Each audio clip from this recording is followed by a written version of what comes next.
Sports Channel presents the Illinois High School Association Class AA Baseball Championship, featuring the Hilltoppers of Joliet Catholic High School against the Potters of Morton High School.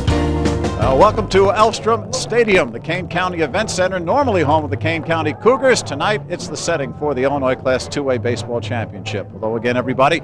I'm Mike Lederman, joined by Bill Zeman. Bill, haven't had rain in Illinois much at all this spring. The skies have opened up here. The field has been drenched. They're going to try to get this one in. Joliet Catholic and Morton, two good teams. Joliet Catholic finished second here 4 years ago. They're trying to finish the job here. Yes, this year they got here using power, aggressive base running, and capitalizing on the mistakes of their opponents. And although they had 7 errors in today's semifinal game, they're going to rely on a fairly strong defense. 7 errors, and they survived in an 8-inning overtimer against Thornwood, conceded to be the best team in this area and among the top 10 in the United States. Their catcher, Kevin Quinn, has been a big surprise for them this year. Yes, Quinn has been a very pleasant surprise behind the plate the last 2 seasons. He's a 400-plus hitter with 20 extra base hits, including 7 triples.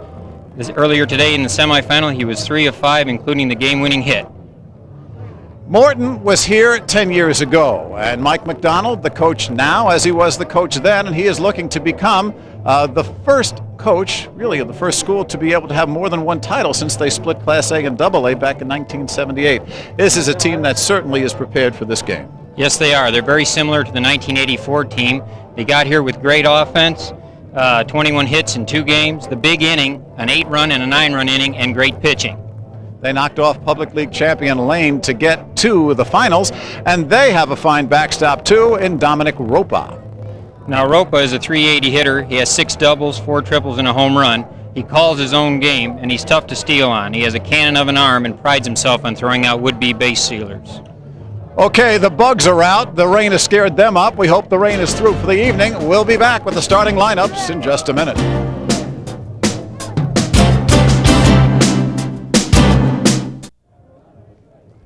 There is rain here in Geneva as we are ready for the start of this Class AA championship game. Let's give you the starting lineup first for the Joliet Catholic Hilltoppers.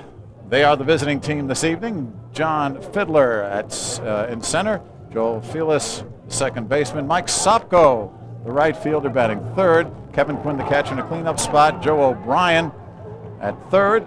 Tony Capista, the shortstop. Scott Parker, the DH tonight. White Grove will play left, and Scott Siebert, the only left-handed hitter in the lineup, will be batting ninth. Pitching is Brett Kelly. Kelly pitched this morning. He won the semifinal. Didn't go too hard through 5 innings, through about 60 pitches, so they say he's ready. And you see his numbers, 10-1, and a big strikeout to walk ratio, 66 Ks, only 18 bases on balls. The defense from Morton, Jason Alvarez, Chad Brousseau, Aaron Sullivan, Jeremy Cook the only junior on the infield. Outfield left to right, Helmick, Millard, and Hoffmeyer. And the battery, Dominic Ropa and Brett Kelly. Umpires, and they've got a full crew, 6 umpires. There's Bill Loudy of Frankfurt. He is behind home plate. David Lanning at first base. Jay Baum at second. Bill Mushrush at third. Ed Formansky down the right field line. And Charles Glaber down the left field. So we are set to go. You see the umbrellas behind as Kelly's first pitch to John Fiddler, the center fielder. And there's strike 1. Brett Kelly's going to rely on a fastball in the lower to mid-80s and watch for a good changeup. Recently he's been throwing it for a strike. Makes his fastball look much better. Fiddler is somebody who likes to work a pitcher deep into the count, as a good leadoff man should. He gets a lot of walks and likes to see a pitcher's whole repertoire, which in the case of Kelly, here's the change of speed.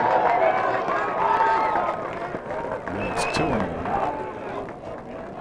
Fiddler's numbers in the state finals, 3 for 9. 29 runs batted in for the season. 2-1 pitch is outside, ball 3.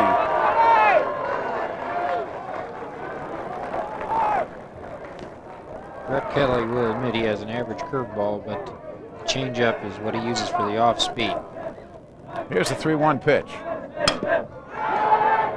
Second base, Aaron Sullivan. On the way.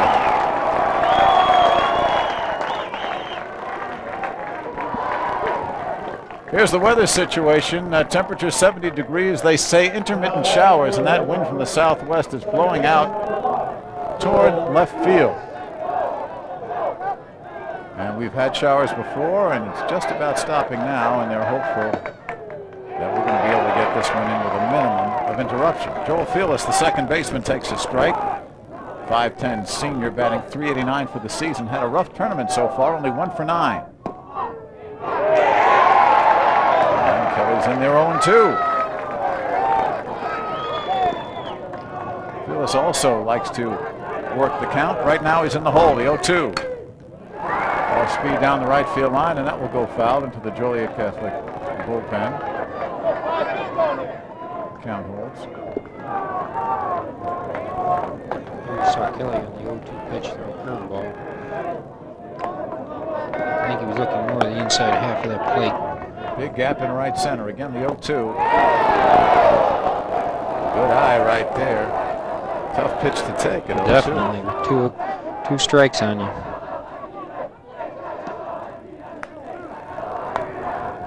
Here's the 1-2 pitch.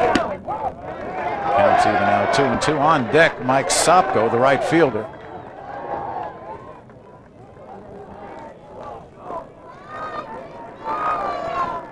Two. Again, the off speed down the right field line, curving foul and just out of the reach of Sam Hoffmeyer.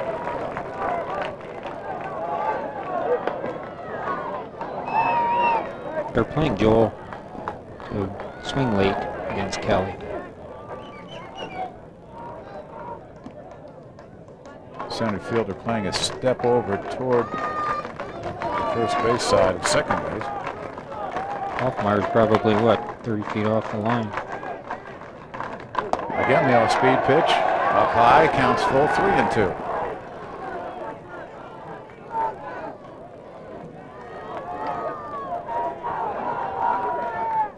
Payoff pitch. And Fearless draws a walk after being down 0-2. It was a good at-bat for Fearless. Worked Kelly to a 3-2 count, fouled a couple off, and drew the walk. Well, as we said, he likes to see a pitcher's whole repertoire, and he did there. Yes, he did. So 1 out, runner on first, and here is the right fielder. Outstanding power hitter, Mike Sopko. 9 doubles, 4 triples, 6 home runs, and a .400 average. Nothing doing at first base. 1 out, runner on first. Top of the first here, Class AA championship, and we get a little discussion over there at first base. Jim Thomas, the first base coach, gesturing over. I don't know what he was talking about. Now we're set again. Coach Joe Rodrigo at third, and this one popped up. Shortstop Chad Brousseau. And they're 2 away. Kelly disposing of the ever-dangerous Mr. Sopko. And now here's the player we spotlighted at the beginning of the program, the catcher, Kevin Quinn. .415 average, 3 for 5 in the semifinal this morning with 3 runs batted in, including the game winner. Quinn has done an excellent job of hitting with two outs all year for Joliet. As you can see, a .415 average.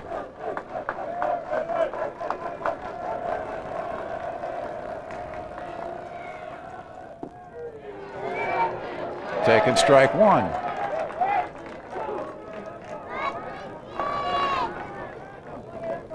Again, the right fielder, Hoffmeyer, playing the right-handed hitter almost as though he were a left-handed pull hitter. A lot of room in right center. And that's where this one goes. Cut off quickly by Hoffmeyer as he slips. And going into third is Fearless. So with 2 outs, Joliet Catholic has 2 runners on, and the number 5 hitter, Joe O'Brien, coming up. You see Quinn take a pitch on the outside part of the plate and put it in right center. Clean base hit. Gets the man on first over to third. And here is Joe O'Brien. O'Brien, the leading RBI man on this ball club with 48, leading power hitter with 8 home runs and a healthy .380 average. 3 hits so far in this tournament. 2 men away. Runners on first and third. Runner bluffs from first. Does not go. And the pitch in the dirt. You see Ropa keeping it in front of him.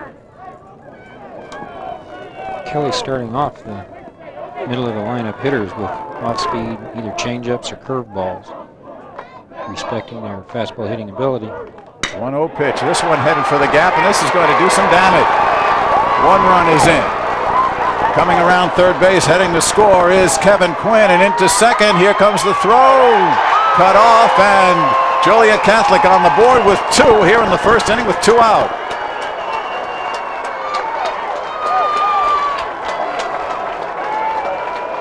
An excellent piece of hitting by O'Brien. You see the fastball again outside half of the plate, going with the pitch to right center. 2 runs will score. Quinn scoring all the way from first base. Well, with 2 outs, all the runners were going full speed, so it's a 2-0 Joliet Catholic lead. The Hilltoppers now have the runner on second base. 2 hits in this inning. And here's Tony Capista, the shortstop. Capista, .398 hitter with 1 home run, 30 runs batted in, sends this one to shortstop. Long throw, and Brousseau makes it. So the side is retired, but not before the top of the first inning. 2 runs, 2 hits, no errors, 1 left. Top half of the first inning, Hilltoppers up 2-0. Bottom of the first inning, you see the big, thick clouds up there, but there's a break in the sky to the west, and that's good news here if we're getting this ball game in with a minimum of rain delay. Let's take a look at the lineup here for the home team, which is Morton. Tony Millard in center field. Chad Brousseau, the shortstop, bats second. Dominic Ropa, the catcher, third. Jason Alber is heavy-hitting third baseman in the cleanup spot. Hoffmeyer, the right fielder, followed by Helmick in left. Brett Kelly, the pitcher, will bat seventh. Aaron Sullivan at second base. And the designated hitter, Corey McLeod, will bat ninth. And the pitcher, with a 7-1 record in his 10th game, the left-hander, Greg Bailey. Bailey has a fastball, curve, and a changeup, but his strikeout pitch is what they refer to as a cut fastball. That's his out pitch. He'll hold it like a fastball, a little bit off center, and the ball breaks almost like a slider. We'll set the defense for you for the Hilltoppers. The infield, Joe O'Brien at third, Capista the shortstop, Phyllis the second baseman, and Siebert is at first. All except Phyllis are juniors. The outfield, Whitgrove in left, Fiddler in center, and Sotko in right. The battery, Kevin Quinn the catcher, and Greg Bailey, who is well rested. He last pitched in the sectionals earlier this week on the mound. Coaching over at third base is the head coach of this team, Mike McDonald of Morton. The first base coach, there he is Tom Herman over first. There's Mike McDonald. Won with this school 10 years ago in 1984 when this young man, Tony Millard, was the bat boy. Now, he are the starting center fielder. First hitter of the game for Morton. And Bailey misses with the fastball. There's Millard, and he is having some kind of finals in the 2 games previous. You see, 4 hits and 7 at-bats. He's definitely doing his job as leadoff hitter for Morton. 1-1 getting on base. Millard 3 for 4 in the semifinal. It's this one the opposite way. Nice play by the third baseman O'Brien. And 1 away. Joe O'Brien playing in against the bunt. Took that ball on the first on the short hop and made the easy 5-3. Brings up the shortstop Brousseau, a senior. And Chad at .381 with 7 doubles, no home runs, 24 runs batted in.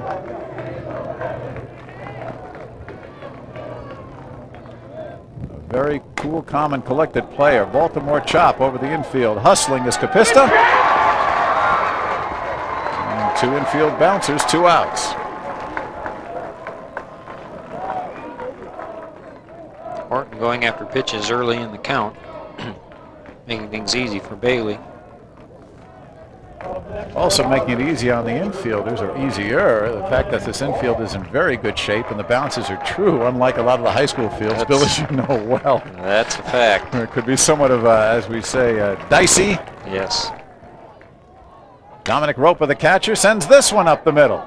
And this one is not going to be picked up cleanly by Phyllis, and probably will go as a base hit. Would have been a tough play to throw out the catcher anyway, as he runs extremely well, and the ball was not hit sharply. Here you see Ropa going after the first pitch, again over the mound. Shortstop coming a long way across, and base hit. The first hit off Greg Bailey, and here's Jason Albers, the third baseman. Leading hitter on this team at .423 coming into tonight's action. This one gets by the catcher, who can't find it. And going to second, taking a wide turn, but holding up is Ropa. Well, Quinn has a problem with this one. Couldn't locate it after it got by him, as it's in the dirt. That's a tough ball for a catcher to block. Left-hander throwing it inside. He did his best, but couldn't quite get to it. So on the wild pitch now, the Potters have a runner in scoring position with 2 out, and a 1-0 count on Albers.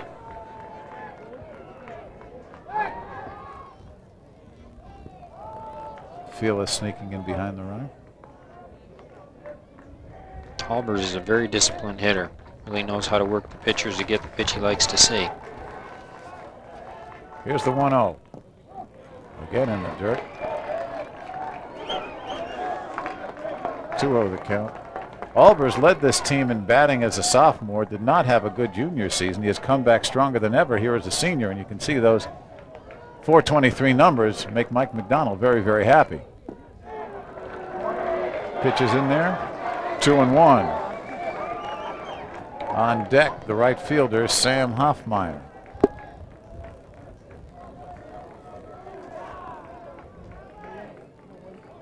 Two out, runner on second base. And again, a high bouncer this time. Bailey almost throws it away.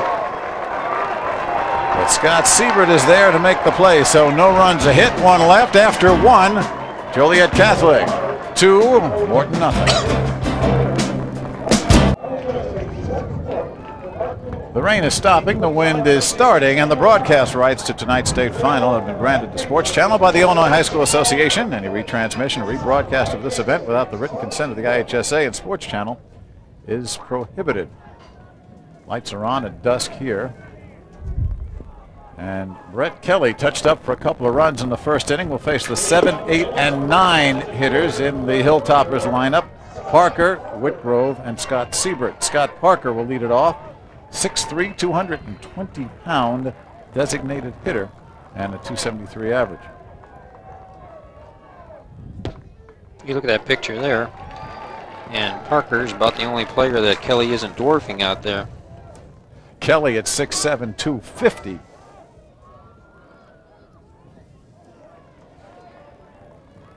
And 1-1.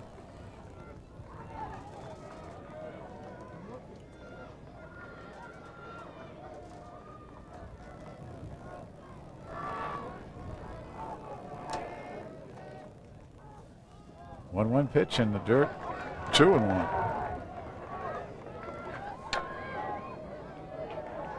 Mike McDonald showed absolutely no hesitation of pitching Brett Kelly, starting him tonight's final, even though he went 5 innings in the semifinal earlier this morning. You can only pitch 9 innings maximum, according to high school rules, in any one day in this event. Well, as you said earlier, Brett threw 60 or 60 to 65 pitches this morning, so he sure should be good for about 4 innings tonight. And then the plan would be to bring in McLeod. Yes. From the back, counts even now at 2-2. I'm certain that's Mike's plan. He was hoping, he told Brett before the game, I'm sure you give me 3 or 4 strong innings and you did your job. 2-2 pitch again. And again, just got a piece of it. Here's Scott Parker, a junior. 19 runs batted in on the season with 1 home run. Couple of doubles and a triple. Down the line and foul.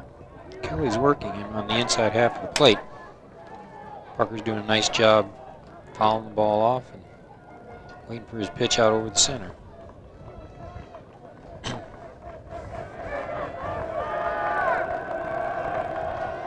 Again, 2-2. Off-speed pitch. Sullivan.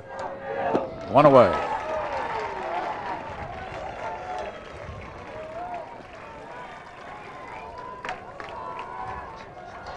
Well, you get the ball to be beaten into the ground, you're going to have a much easier time.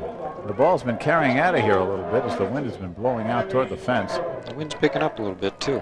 And here is Larry Whitgrove playing left field tonight, sometime designated hitter. And again, Kelly's got him beaten down on the ball. Both pitchers are doing an excellent job of keeping the ball down, and that's going to be a very important factor tonight. As you can see, there's a lot of ground balls being hit. Whitgrove 1 for 5 in the tournament so far. Nice breaking ball. Take a look at Kelly. He used to be just a fireballer. He had speeds in the 80s, but he's been a much better pitcher since he's been changing speeds and varying it. There you see the curved ball. Way out in front. Whitgrove got his hands back, but couldn't make contact. Stays alive, fouling that one down the third base line into the Morton dugout. The ability to change speeds has made Kelly a much more effective pitcher his last 2 or 3 outings. And I know Coach McDonald believes that that's been the big change for him. This one out of play down the first base line.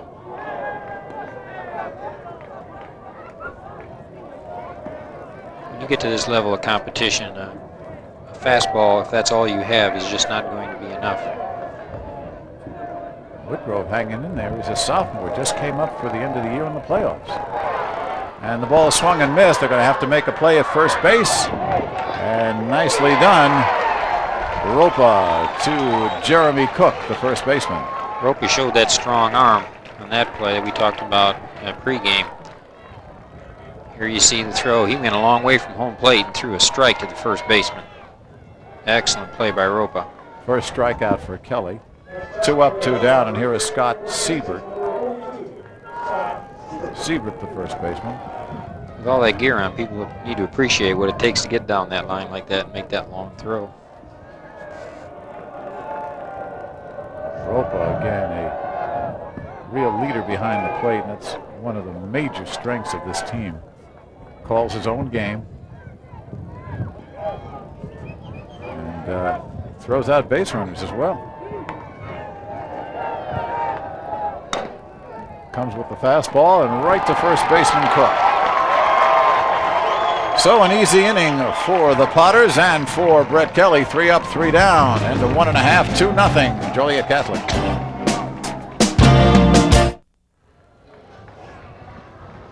Well, the homestanding Morton Potters. That's not somebody's name. That's a team and a nickname, right? Yes, sir. So we go to the bottom half of the second inning. Here is how the Potters. And you see they picked up steam as they got deeper into the tournament. Going backwards, knocking off Chicago Lane and Belvedere by a combined 20-2 count. And then, of course, before that in the sectionals, winning with a 12-1 pasting of Glenwood. The rain is picking up as Sam Hoffmeyer, the right fielder, steps in against Greg Bailey. Hoffmeyer, another 300-plus hitter for Morton. The rain is getting a bit more serious right now as a crossfire comes outside from the left-hander. 2-2-0 for Joliet Catholic, 0-1-0 for the Potters. There you see the rain coming down. Good breaking ball there by Bailey. You see again, breaking ball starting in the inside part of the plate and working its way to the outside lower half. 1-2, the check swing, and a nice play by Bailey. Thinks about the tag and goes to first.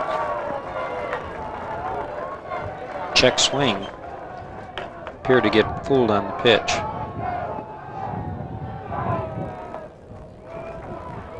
Well, the tarp was put on this field just about an hour before game time and was on for about 40 minutes. It took him a long time to get it down because the wind was kicking up. The wind is not so bad now. The flag all but limp out there in center field. But you can see the rain is consistent. Rob Helmick, the left fielder, takes a strike. There's the flag. You see it's whipping out, and you can see the rain very, very clearly. And you can hear it as well.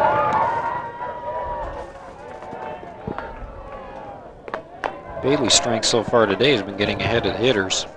Here he is 0-2. Right back through the box and got a piece of Bailey. And no one's going to get the runner, Rob Helmick. So a single through the box, and now we'll see if Bailey is okay, because he caught it, I believe, right in the shin. See a high fastball. Looked like it might just hit his glove.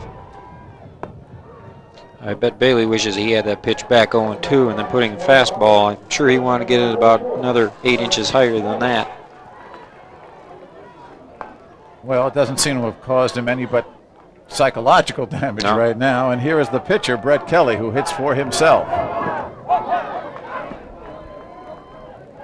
300 hitter, actually at 303 with 1 home run, 25 runs batted in. 2 runs batted in the semifinal against Lane. Surprisingly, you would expect Kelly to be a power hitter, but he's really a singles double type hitter, as big as he is. Outside corner for the strike, 1-1. And he's become a refined hitter. He goes with the pitch real well. He is one big guy. Yes, he is. Here's the 1-1. Right in there, strike 2.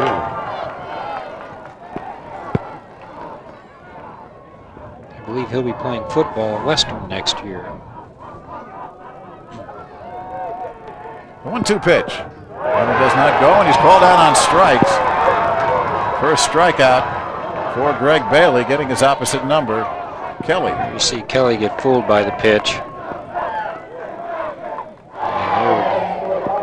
You see, check swing, wanted it, just couldn't pull the trigger. Sets him down, and here's the second baseman, Aaron Sullivan. Sullivan is senior, batting .250. Rain's coming down a little harder now. Now the rain is really coming down, and I don't know how much longer they're going to let this one go. It is sheeting. They checked the weather forecast, and there is an isolated cell, and then it should be pretty clear for the rest of the evening. So if they can get past this, we should be home free. But this looks pretty serious right at the moment. Again, the off-speed pitch as the runner goes, and the throw. Short hops, but backed up nicely by the shortstop, Capista. One thing Morton will do is use the delayed steal. That's exactly what they do here. The catcher drops to his knees, and now all of a sudden the runner takes off. And that's a hard throw from Kevin Quinn when you're on your knees. You can see the shortstop, second baseman had already peeled back to go to their positions, and that's a good offensive tool. Meanwhile, the count is 0-2 on Sullivan with 2 outs here in the bottom of the second. Fouls this one away to stay alive. This would be a big at-bat right here before the rains come. 2 outs.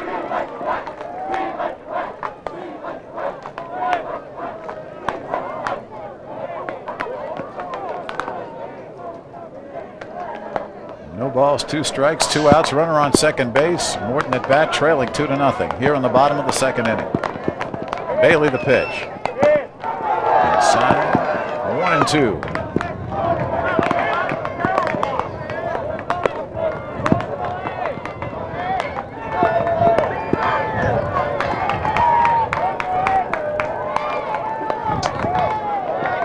It's tough to hold on to that ball when it's wet. Well, you see the whirl and throw, but there was nobody there to take the throw for Joliet Catholic. Now Capista, the shortstop, sneaking in behind the runner. Outside, blocked nicely by Kevin Quinn. That's one thing he's learned to do a lot better in his high school career, and block pitches and keep them in front of him. Had a lot of problems with that when he started out as a sophomore and as a junior. And that takes a lot of work. So you know he had to put some time and invest some time in learning that skill. 2-2 pitches outside, full count. On deck, the number 9 hitter, who's not really a number 9 hitter, Corey McLeod. explain that when McLeod gets in there. Suffice it to say, he's hitting .395. O'Brien, and a nice scoop. No, he cannot make the play. Siebert can hold on, and everybody's safe. Runners on first and third. I think here you can see the effects of a ball getting wet. The ball's hit into the wet grass, picked up. The throw skips off the grass. Well, Siebert almost comes up with this, Nice but it squirts away, and now is a perfect spot if you're Morton to have a hitter like Corey McLeod up there. And we asked Mike McDonald why he puts one of, if not his best hitter, down in the 9th spot. He said, well, usually with high school games coming into the 6th and 7th inning, and that's how long they go, that's where your number 9 and 8 hitters find themselves, usually in a very crucial spot. But here it is in the 2nd inning, trailing 2-0, 2 outs, rain very much a problem, and runners on first and third. And McLeod wanted to see where the fence was on that one. Another nice thing about having a strong hitting team is that you can put people in the lineup where they hit the type of pitches that they're probably going to see. And I would venture a guess that McLeod is probably a good fastball hitter, and oftentimes that's what the 7, 8, 9 hitters see. Outside, 1-1. On third is Helmick. On first is Sullivan. There's Rob Helmick leading off. The 1-1. Off-speed pitch, fouled back at first base, out of play.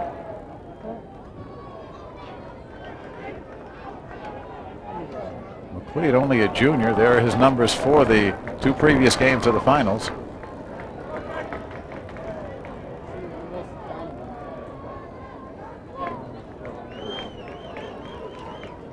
Behind on the count, 1-2. There goes the runner on a delayed steal, and they've got him hung up. Sullivan playing a little cat and mouse here, and now they throw, and there goes Sullivan to first. We're going to see as they try to get the runner at third, and they do. They played that excellent defense. Rob Helmick tagged out. 1-4-5. And so the threat ends with the play at third base. After 2-0 Hilltoppers. Well, you have to love your team and come dressed for weather, because you can see the fans are getting wet rapidly. But you can see off in the distance now, and we are looking toward the west right there. There is some clearing, and play continues here. Top of the order, John Fiddler popped to second to start this ball game back in the first inning. Brett Kelly in his 3rd inning of work gave up 2 runs in the first. 1-1, fouled away.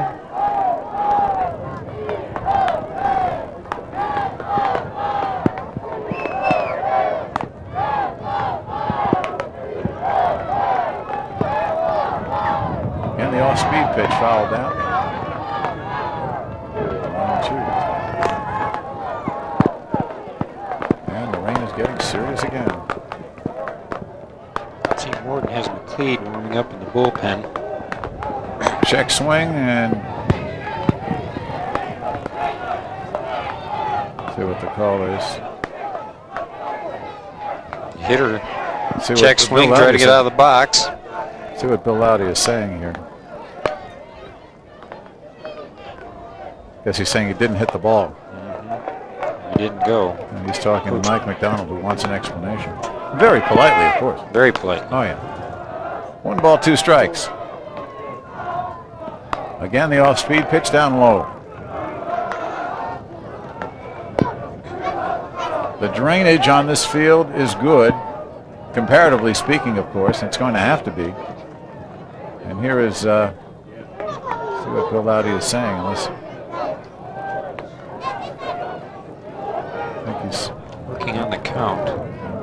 I believe he said the count's 3-1. 3-1.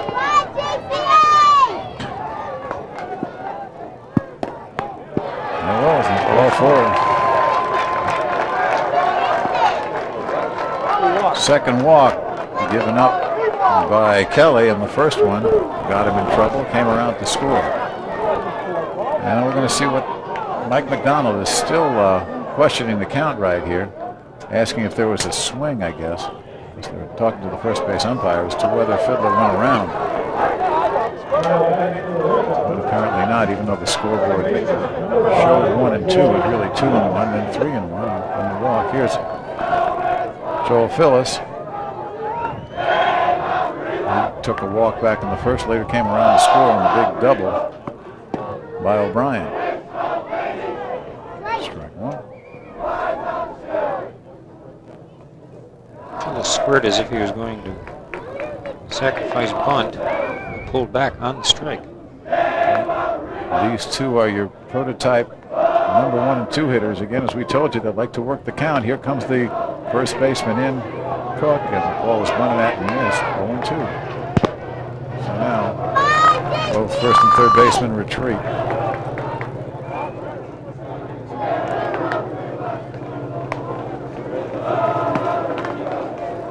With the 0-2 count on Phillips, nobody out. And again, they're looking and put a play on with the second baseman trying to back up as the first baseman ran in to decoy the runner into going off too far off first base. We've seen a lot of that in the state tournament, and I tell you, a lot of that has gone wrong. Yes, it has. Could be two right here, but the ball is kicked by the shortstop, steps on second, they get him, throw to first, they don't. Russo couldn't come up with the ball cleanly, but did keep his presence of mind and his foot on the base to very quickly force the runner Fiedler. You see the ball hit to the shortstop, Russo, fielded the ball off to his right half, and I believe that's why he bobbled the ball. Very close. Whoa. Very close play.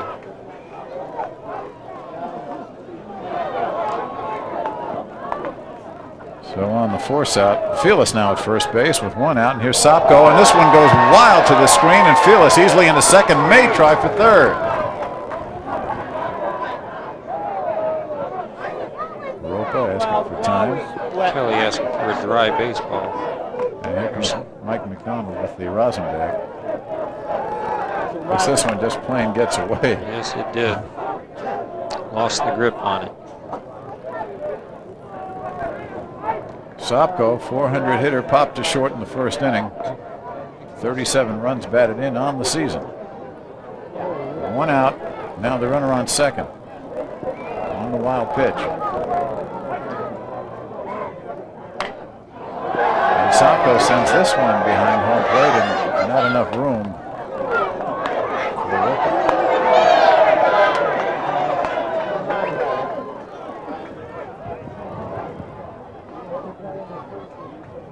Top of the third inning, Joliet Catholic with a 2-0 lead at bat and threatening for more with 1 out. Runner on second base is Felix, and the number 3 hitter Sopko at bat. Again, the off-speed curveball trying to bring it in, and 2-1. Kelly appears to be working Sopko to the inside half of the plate. And McLeod for Morton is warming up in the bullpen. And this one, a fastball way back. Back, and this is going to be to the wall. Helmick gets the ball in quickly, coming to third. And the ball hits the runner, and hits the runner hard as Sopko goes down. On the relay throw on the triple to left field, scoring the run by Mike Sopko. And you can see Sopko's in some kind of pain. Here see Kelly get a fastball up in the strike zone. Sopko hit it for all he was worth and showed good hustle on a ball hit to left field.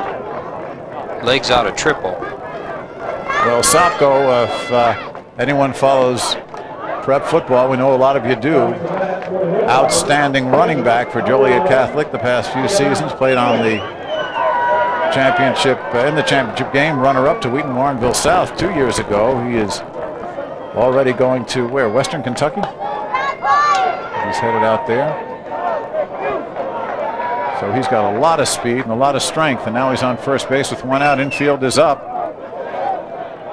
And the catcher, Kevin Quinn, single to right. Back in the first, later came around to score. Sopko seems to be okay. 3-0 now. Joliet Catholic leads. To right field, runner will tag. Hoffmeyer. And the throw is not caught cleanly by the relay man, so no play at home plate. And a sacrifice fly to right field for Kevin Quinn. It's a 4-0 game. Quinn did his job there, took the pitch. What you're looking for there with a man on third is to get the ball to the outfield on the fly. With less than 2 outs. Well, Quinn has now got 3 runs batted in each of the last 2 ball games. Had 3 in the semifinal and 3 here in the final. And now, let's see, the umpire's trying to get, okay, just trying to get toweled off. Loudie's been talking a lot to both dugouts, but I think it's more of a housekeeping kind of thing. I think so. Not hearing too much chirping, as you see. Joe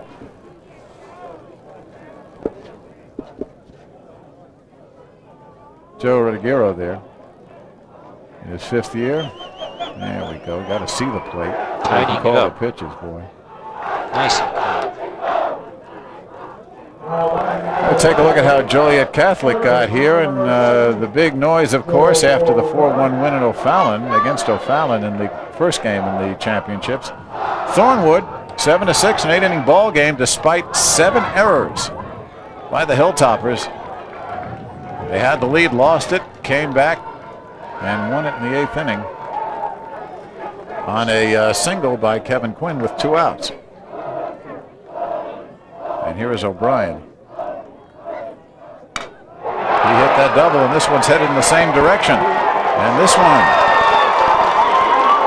will go to the wall, and O'Brien rounding second. There will be no play at third, and O'Brien 2 extra base hits and as many at bats. With a triple to right center. O'Brien showing good opposite field power. Still only 1 man out, and Mike McDonald is coming out to talk to his pitcher. There you see O'Brien. O'Brien's got 5 hits in the tournament, and he is going to make a pitching change right here. We'll tell you about the new pitcher when we come back. Right now, Joliet Catholic in command, 4-0. Here's Corey McLeod making his 18th appearance. You see the perfect record and a fine ERA, 1.72.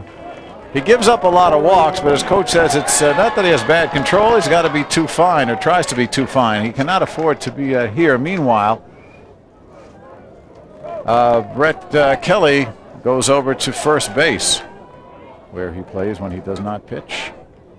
Kelly, while he was in there, gave up the 4 runs and is responsible for the runner at third base, O'Brien. And here is Tony Capista, grounded out to short in his first at-bat.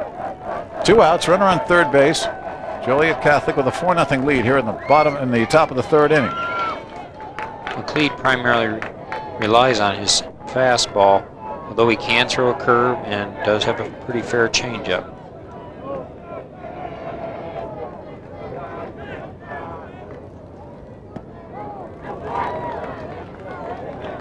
Tight, 2-1.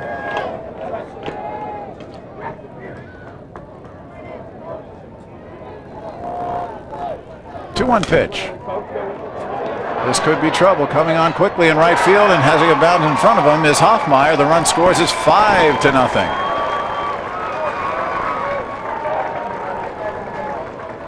Capista just loops that single in that area between the first baseman, second baseman, and the right fielder. So Capista gets his 31st RBI of the season.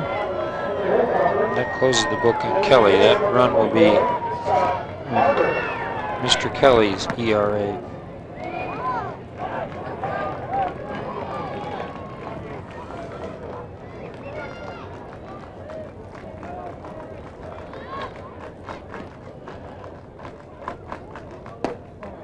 And the designated hitter, Parker, swinging and missing. Parker 0 for 1, a ground out in the first. To the second baseman again. Over to Kelly. And the side is retired, but not before.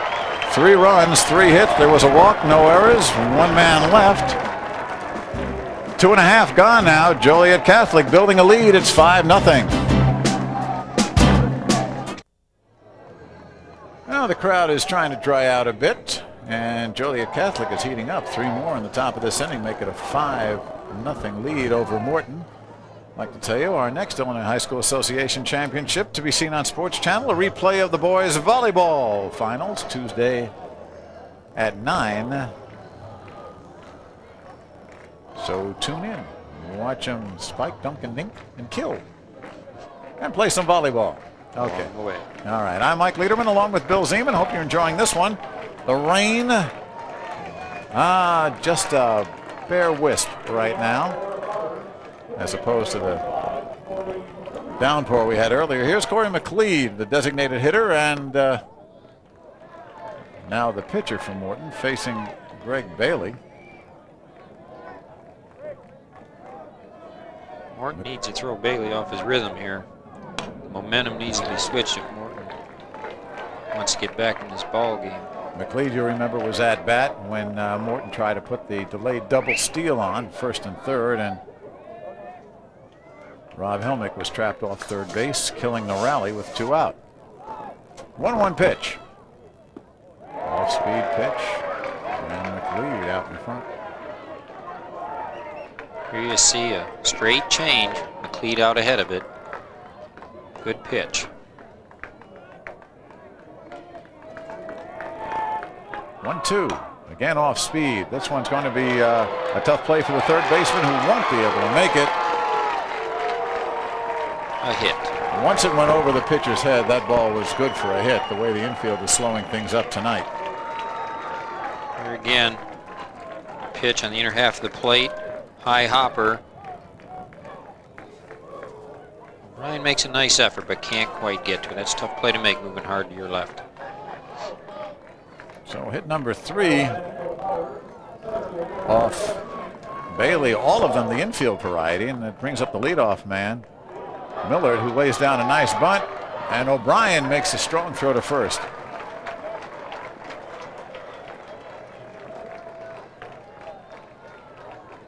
One thing about Morton Potters and Mike McDonald, he teaches his players very well the art of bunting. Good sacrifice bunt there, no chance for the man to get the man at second.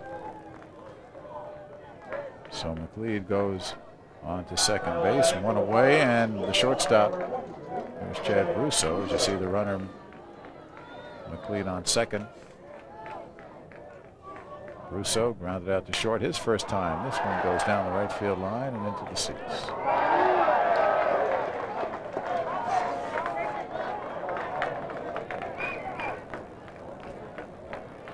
Russo, good contact hitter. Hitting for Illinois. Not on a baseball scholarship. He's just heading for Illinois. Back to second base and 1 hopper into center field, and this one is going to be an error on the pitcher.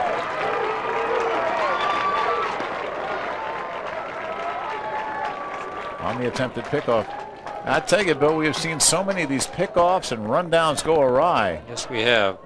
It's a pure timing play, and the second baseman wasn't quite to the bag. The pitcher tries to throw to the bag, and if he's not there, short hop. Felix just didn't have a prayer on that one as the ball carried into center field. So, runner on third base, and another threat here for Morton with 1 away. You just have to wonder at that point in time runs and why they would make that effort. 1-1 count here. Rope on deck. And tries to bring in and does bring in. Just outside on the breaking ball. So a 2-1 count.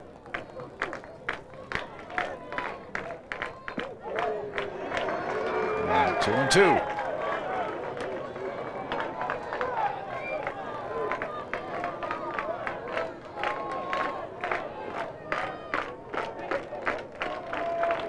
To Brusso. Again, an off-speed pitch hit to the right side. Right fielder calling off the second baseman. Sopko makes the play and Nice throw. good throw. Holds the runner at third. Excellent throw. Smart play all around to have Sopko make that play, moving toward home plate rather than Fearless, the second baseman, catching it with his back to the infield. Yes. Here you see Sopko coming up and throws a bullet to the plate. Rather shallow right field. Lee did the right thing staying at third. You bet. Sopko with a gun for an arm. He's got jets for legs. Outstanding athlete. And here is Ropa. Got the first hit, an infield single, and sends this one to right field. Sopko will not get this one inside the line. Foul ball. Just foul. And that one hooked at the last minute. But no question on the call made by the right field line umpire, Ed Formansky. He gave it the foul wave. 0-1, long strike. Bottom of the third inning, 5-0. Joliet Catholic. Championship against Morton. Outside.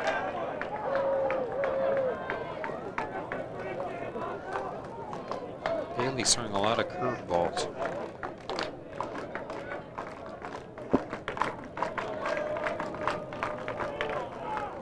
Comes in with this one with the fastball and going out to left field.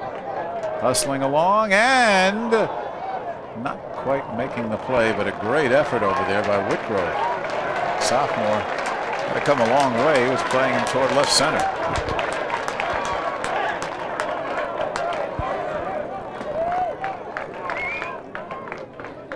Outstanding effort by the sophomore. Yes, it was. Almost pulled it off.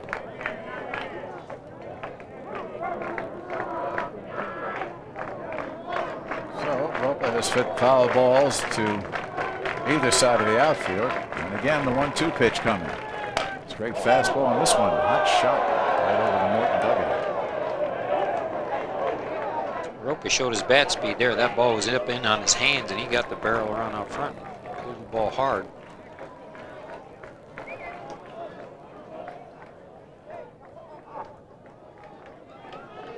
Runner leading off third base. McLeod. Again, the 1-2. Down low, 2-2.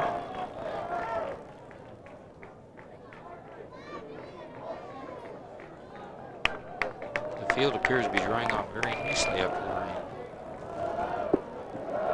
And looking out over left field toward the west, nothing but clear skies. 2-2 pitch. To left field and deep. With room, Whitgrove. So another threat for the Morton Potters goes by the boards. No runs, a hit. There was an error, one left. And a 3. It's 5-0 Hilltoppers.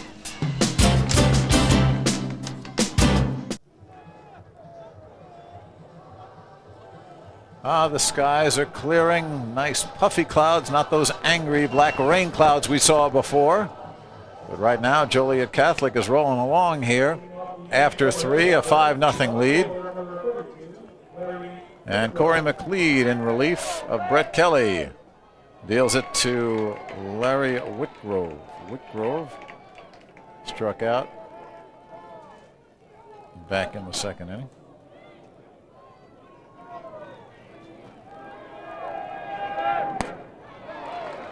And quickly it's 0-2. McLeod's working in the bottom half of the strike zone. If he stays there, he'll be in good shape. Came in, gave up an RBI single, then got the final out of the inning, and here he is in his first full inning of work. Chopper down to third base, foul ball. Nice play by the third and first baseman by Albers and Kelly, but the ball called foul by Bill Mushrush.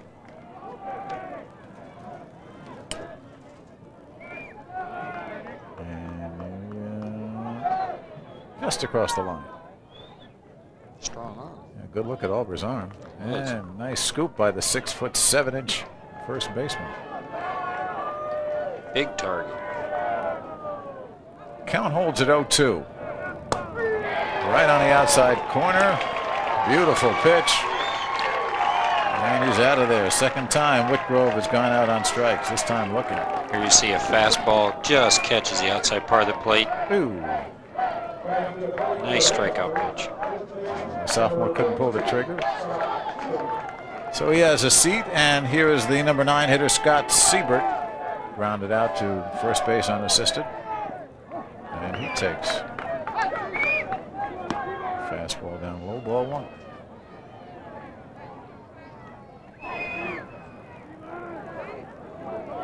Siebert, 5'10" first baseman. Sends this one down to Kelly, but foul.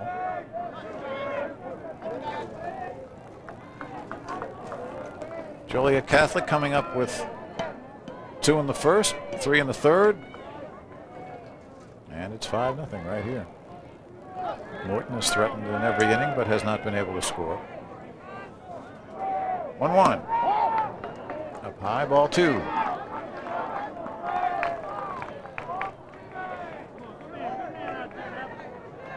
Look at young Corey McLeod.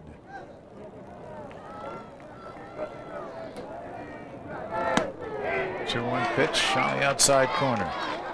As you said earlier, Corey has been a pleasant surprise for Coach Mike McDonald, and being only a junior, he has him coming back next year.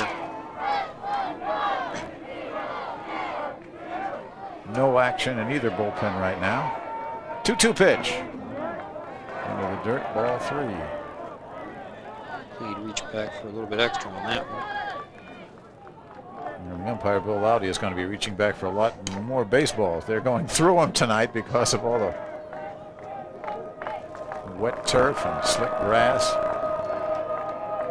They do ask the fans here to return them. No souvenirs out of that. No souvenir at the old ball. Sullivan again. 2 away.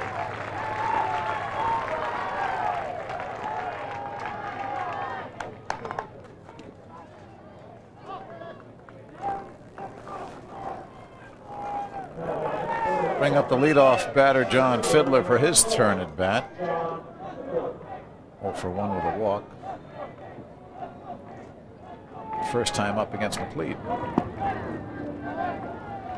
Fiddler had been in a slump recently, but I believe he had 2 hits in today's semifinal game. They're kind of hoping he comes back out of it. Takes ball 1, 1-1. 2 outs, nobody on. Top of the 4th inning. 7-inning ball game, of course, in high school.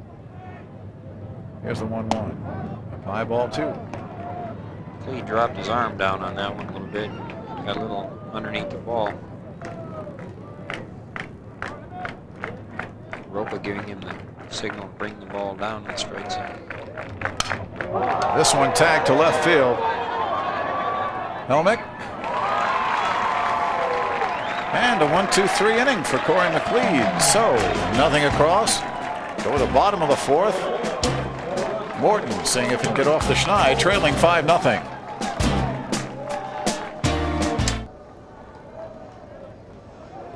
What a pretty sight. High school baseball, the lights are on. It's cool. And the prettiest side of all, of course, the rain has stopped. If you joined us late, it came down in sheets at the beginning of this ball game. Meanwhile, the offense for Morton has been stuck on hold, and the Potters are trying to get going here, starting with the third baseman, Jason Albers. Albers hit back to the box in his only time at bat, but a .423 hitter for the season. Greg Bailey doing very nicely. Scoreless through 3 innings for the Hilltoppers. Hoffmeyer and Helmick to follow. Second baseman right at Fearless. The ball was hit right on the nose, but unfortunately for Morton, right to the second baseman. Fearless. And here is Hoffmeyer. He also hit back to Bailey in his only at bat. Floats this one in, strike 1. Bailey's been mixing up that change of speed, fastball, spotting it really. Doing them mostly off-speed pitches. Kind of floating that curveball across and being very effective with it. Morton, a good come-from-behind team. They're digging themselves a hole right here. This one comes back. Well, they need to break the proverbial ice here. Bailey having a nice outing. Good rhythm, not overextending.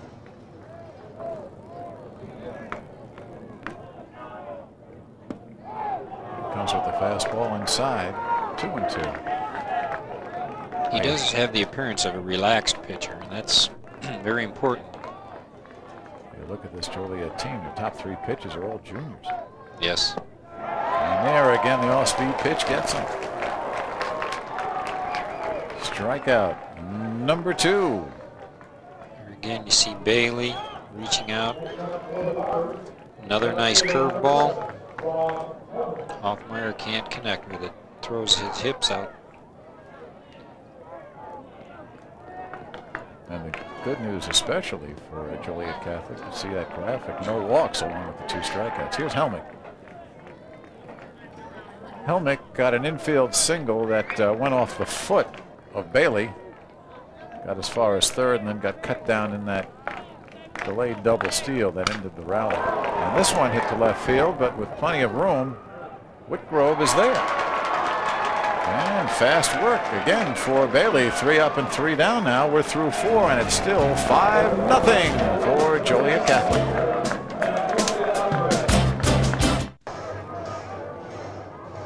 Well, the fans can just take the rain gear off and enjoy it. And if you're Joliet Catholic fans, you're enjoying this a lot. Your team is ahead 5-0. They'll send up their 2, 3, and 4 hitters, Fila, Sopko, and the catcher Kevin Quinn, to face Corey McLeod. Fila sends this one to second base. Off the chest of Sullivan, and Aaron hung with it.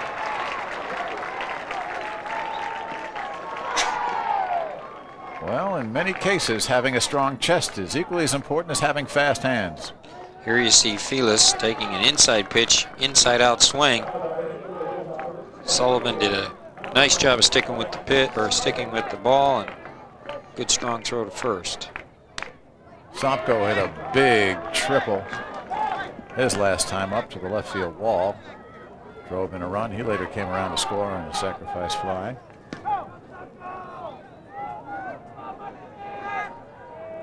So he is 1 for 2. Batting with the bases empty and takes strike 2. 6 foot 2 inch, 180-pound senior.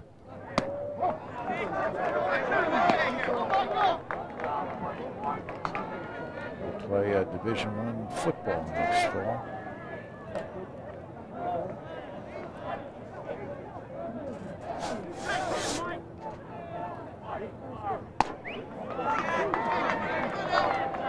He's reaching back for something extra and kept the ball high in his last 2 pitches. So an even count now at 2-2. And this one pops straight back. Very little room here in foul territory, and this one ends up right in front of the plate as Roper can't make the play. That's Brett Grimm throwing for Morton.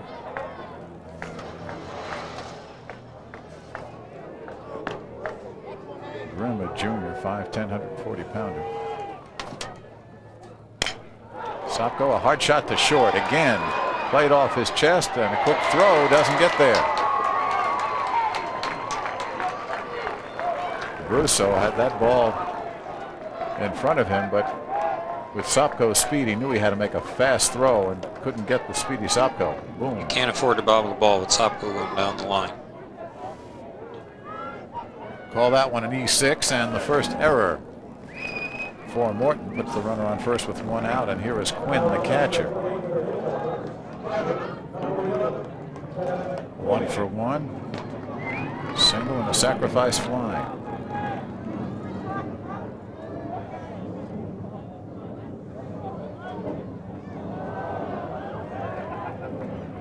One out, runner on first, pitch is low.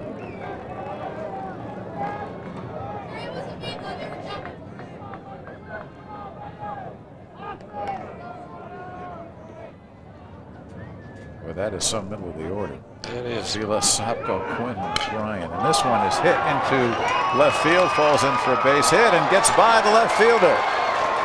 Coming around to score now will be Sopko. And coming into third, ahead of the play, is Kevin Quinn.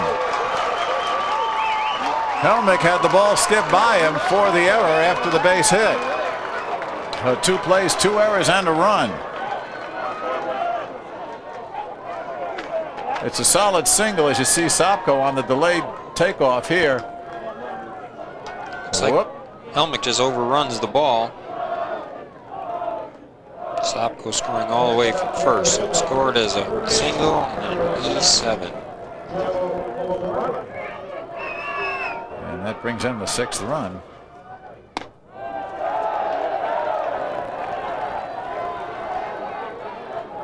Joliet Catholic lengthening the lead.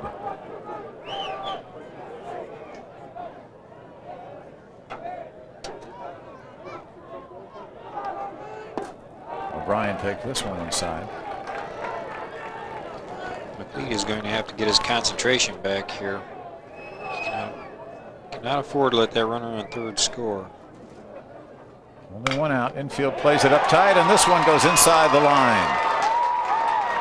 Run number 7 comes home on the single by O'Brien, and he is 3 for 3 with 3 runs batted in.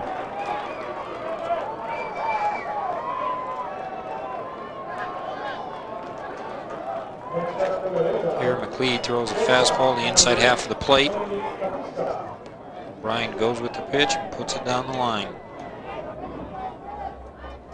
So 2 runs, 2 hits, and 2 errors in this inning, and now Pista takes the pitch outside, ball 1. Pista with the RBI back in the 3rd inning.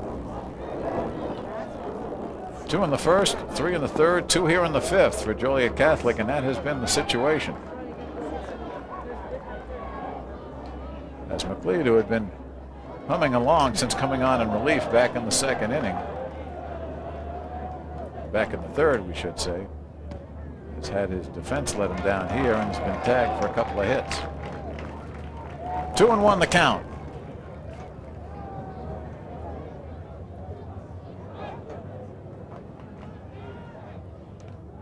First, back safely is O'Brien.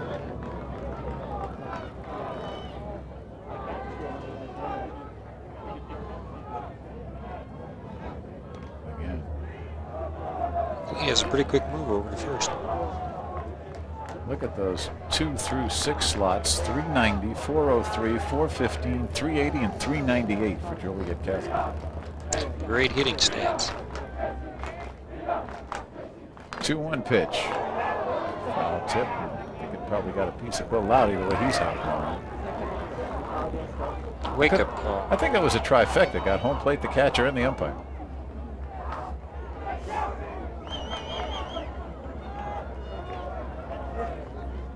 Two-two pitch. Runner does not go. The ball in the dirt. Now will go. On the wild pitch down to second base, and taking the wide turn and holding on is O'Brien. And things just keep getting worser and worser, as they say, for Morton. Here's one of your famous 57-foot breaking balls that I know your kids never throw, Bill, right? No. I think those pitches are universal. We moved our pitching rubber up 3 feet. So. That's Warren Spahn's old trick, right? Foul back by first base. So we throw the 54-foot fastball.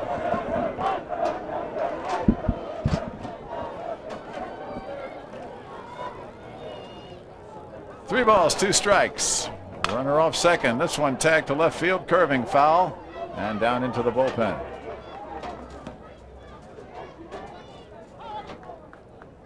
The wind absolutely dead still now. Flag in center field is limp.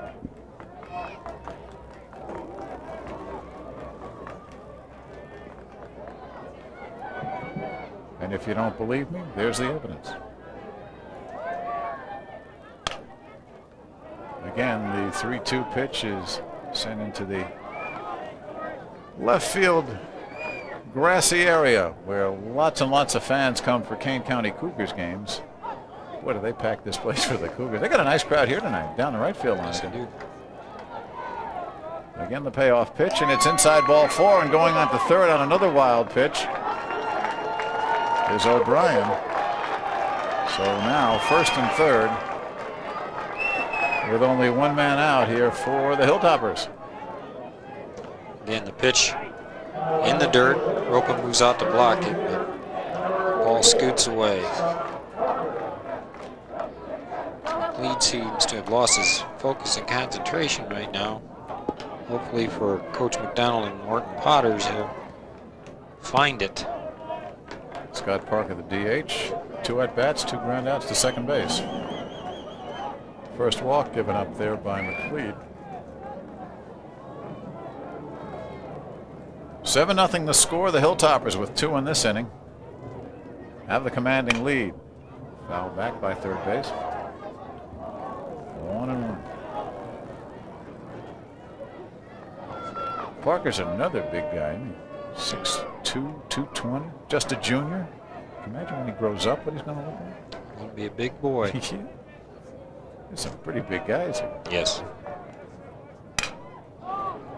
Base hit, right side.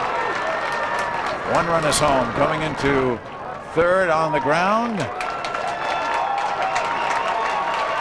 is Capista and run number 8.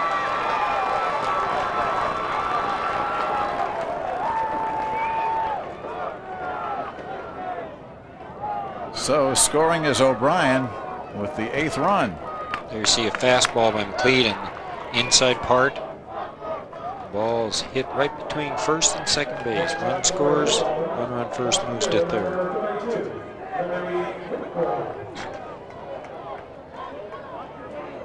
And here is Whitgrove.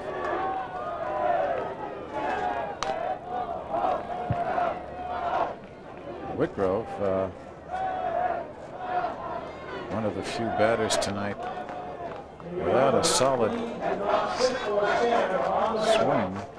Struck out twice. Lots of action going on down the bullpen.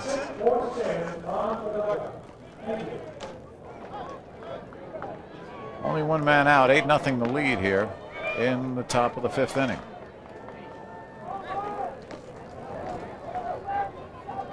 No play at first. Going back.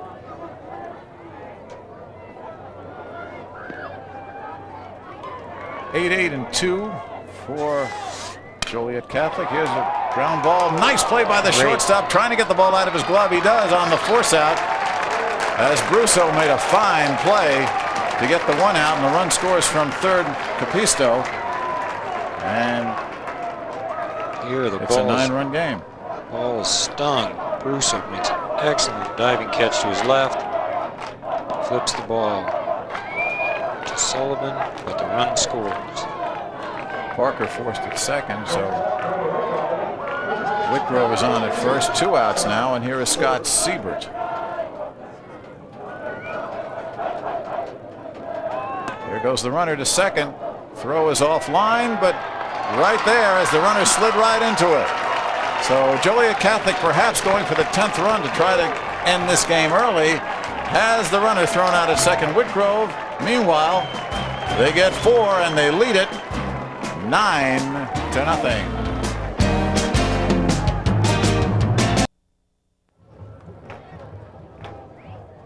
Morton facing a 9-0 deficit, and of course in high school ball a 10-run lead after 5 innings will end the game early. So Morton has to do something here and try to get back in this ball game. Here is Brett Kelly, the first baseman who started this game, as the pitcher and facing Greg Bailey. Check with the first base umpire, who said that Kelly did not offer on that pitch, so it's ball 1. Kelly, Aaron Sullivan, Corey McLeod, the scheduled 3 hitters here in the bottom half of the 5th inning for Mike McDonald.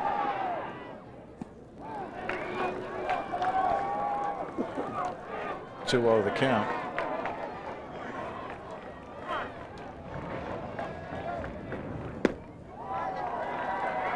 Swing miss at the outside pitch, 2-1. The Hilltoppers of Joliet Catholic scored twice in the top of the first, 3 more in the third, 4 in the top of the fifth, and have this 9-0 lead. And it's 3-1 the count on Kelly. That young man, junior Greg Bailey, has been in command. Throwing the shutout, foul tip. Kelly's still alive. Right now, Bailey's throwing very smart. He's just throwing the strikes, knowing with the big lead that he needs outs now. He doesn't have to worry about giving up so many runs. He just needs outs.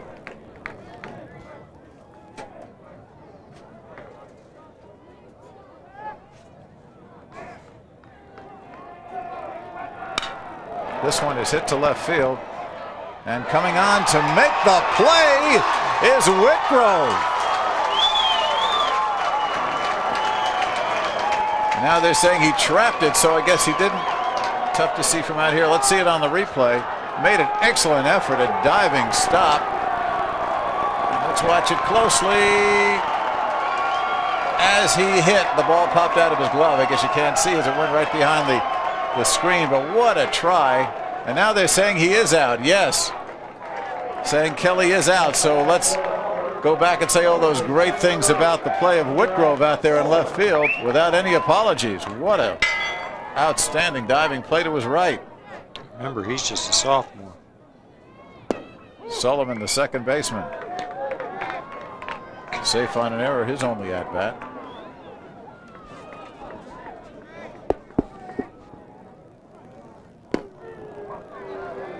And that pitch is in. 1-1.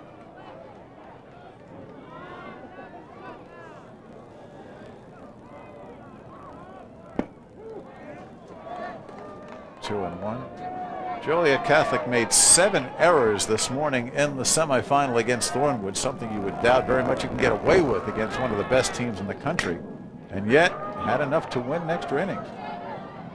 Right side, Filas.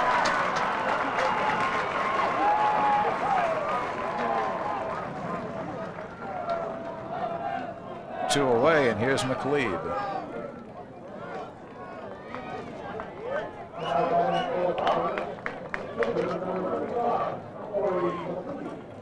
McLeod, an infield single, and his one at bat got as far as third base.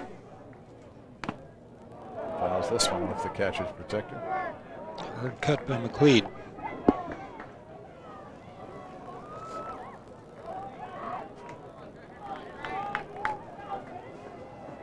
The Hilltoppers of Joliet Catholic finished second in this tournament back in 1990.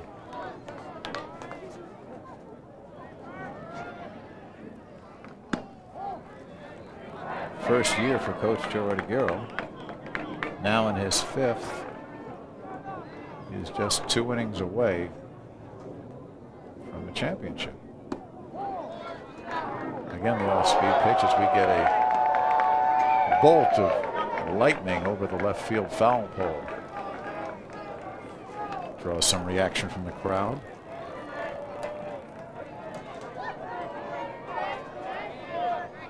There's your count. 2 outs, none on. Foul back at first base.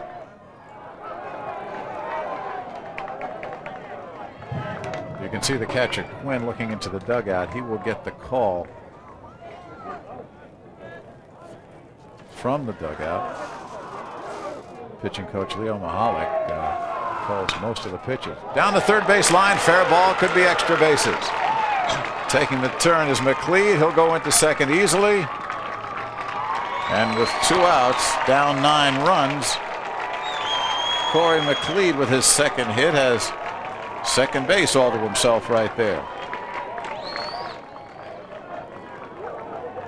That was a good at bat for McLeod. Fouled off a few pitches.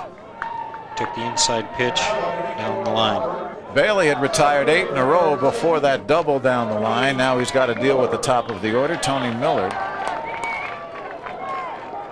sacrificed his last time, grounded to third, time before that. balk is And called. the balk is called by second base umpire. Jay Baum making the signal very emphatically, and Bailey gets the word from his catcher, don't worry about it. Oh, he moved his shoulders, yes. He was bending over and moved up, and any start of a movement while you have the ball in your hand, once you stop, that's a balk. So that was a correct call. Moves McLeod over to third base, and the pitch inside, a ball.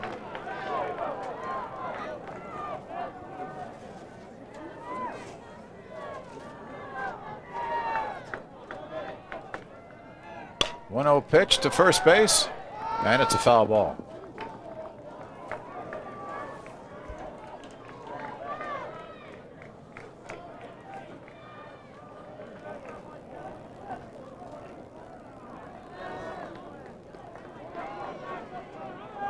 Millard's father used to be the assistant coach to Mike McDonald till this year. He wanted to take the year off so he could watch his son play. 1-1 into the gap in center, but there with room to spare is Fiddler. So that other threat goes by the boards. No runs, a hit, one left. We go now to the top of the sixth inning. It's still 9-0 Joliet Catholic. As we go to the top of the sixth inning, new pitcher coming in for Morton. Jeremy Cook, a junior, and there he is. Started the game at first base, the left-hander, making his 8th appearance, a 1-2 record, 3.65 earned run average, you can see, and has some control problems. And he will face the number 9 hitter in the Hilltoppers order, Scott Siebert, the first baseman. First pitch, a strike. Now Cook can re-enter once in high school baseball, and I would imagine that McLeod was still bad in that position. Yeah, because McLeod started out as the DH for Cook, right, and Cook was at first base. That high school rule of the re-enter once can get somewhat complicated. Yes, it can. Yes, it can. It applies only to the starters, right? Every That's starter correct. can come back in once after he's gone out. That's correct. Comes over at top, down low, 2-1. Siebert, Fiddler, and Filas. Scheduled 3 hitters.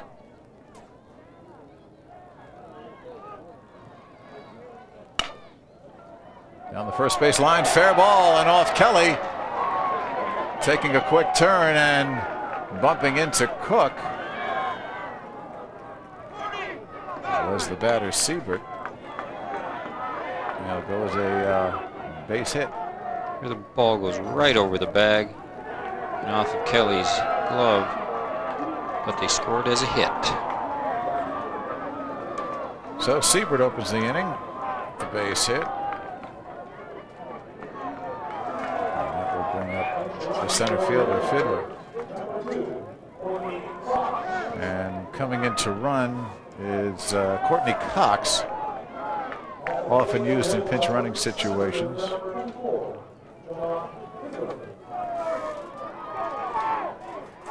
Courtney Fox, 140-pound junior, so They say he can fly. set up for the bunt, and they throw to first base. Second baseman covers, no play. Bunt defense play there. Again, one more run here for Joliet Catholic, and holding Morton scoreless would end this ball game after the top of the 6th. After the bottom of the 6th, rather. Again, the throw is thrown away, and Fox looking at his coach to see if he should go to third, and no hold at second base on another error, this one on the throw from the pitcher. More action in the Morton bullpen. We take a look here on the throw to first. Whoops. And now Fox is on second.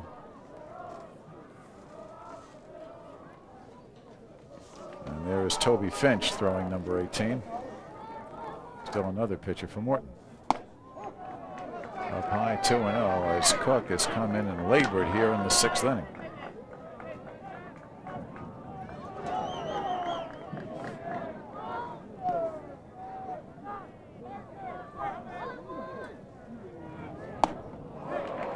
Good cut of the fastballs. Cook has had control problems at times throughout the year. 23 walks in 15 innings. He can ill afford a walk here. Fox on second. Swung on and missed. Strike two. 2-2.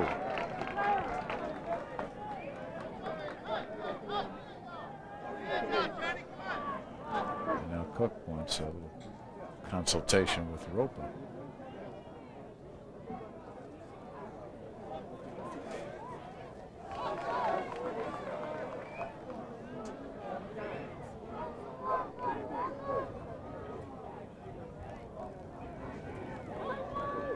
Two balls, 2 strikes, nobody out, runner on second, outside, ball 3, full count.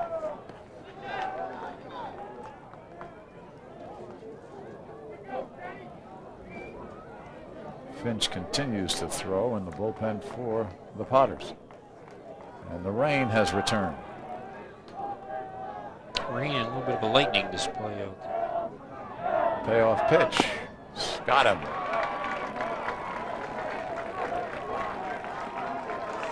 Berry strikes out on a high fastball. With a pitch up in the strike zone. Fiddler could not get around on it. Ball up above his hands.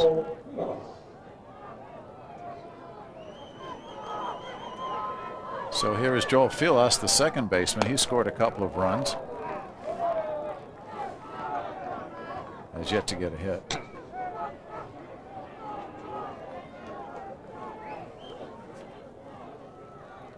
And Fox on at second now with 1 out. Pitch low in the dirt. Blocked nicely by Ropa.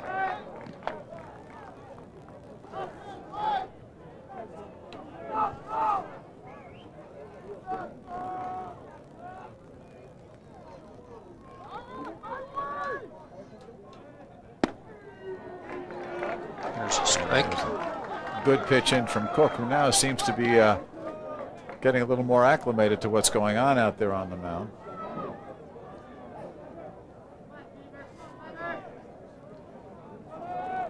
Two and one on Filas, 1 out. Runner on second base is Fox. And they bluff him back. That is not the move you want to make these days.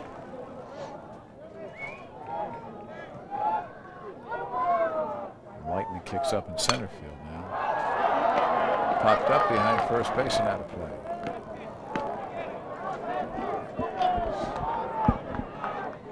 On deck, Mike Sopko.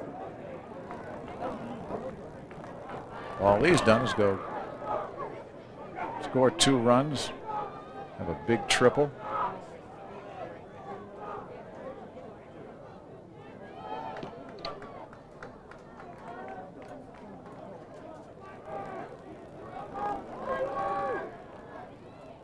Two. Again blocked, and Fox. Nice arm by Ropa. Did out there. Ropa again throwing from his knees.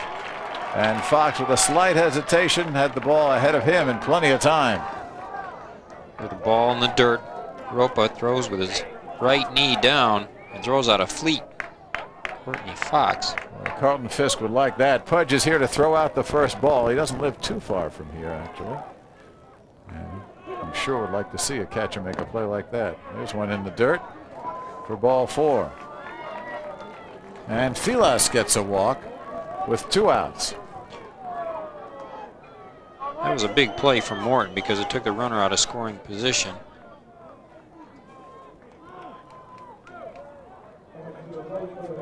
Here is Sopko. 400 hitter. You see the triple with the 1 RBI and 2 runs scored.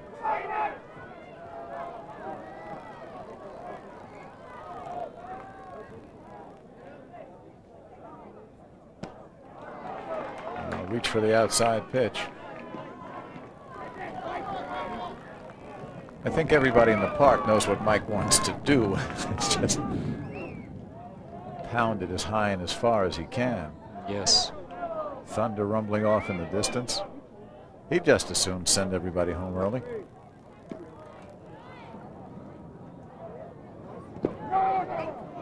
Again behind Ropa, and he will not throw, and down to second on the wild pitch goes Filas.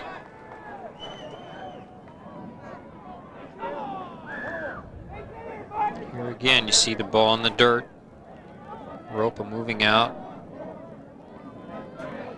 Keeps the ball near him, but not close enough to keep the runner from advancing to second. So again, a runner in scoring position, this time with 2 out. And Sopko takes strike 2. 2-2.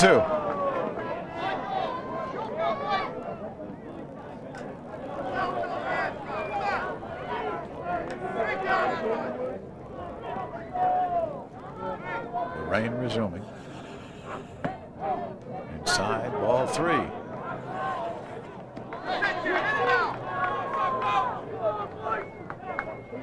On deck is the catcher, Kevin Quinn.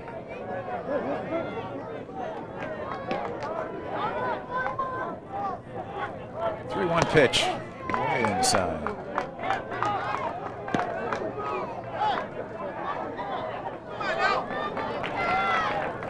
Okay, the count was off, so it's 3-2 now.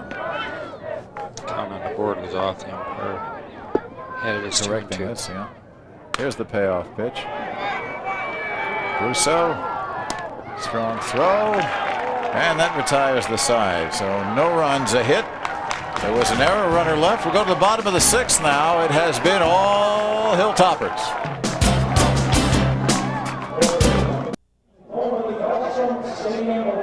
Well, rain or no rain, some folks are having a good time. Even if they are rooting for Morton down 9-0, they're still here and it's fun and it's summertime. Hey, I want to tell you our next White Sox game on Sports Channel Tuesday, live at 7 in the evening when the Sox host the Oakland LaRussas.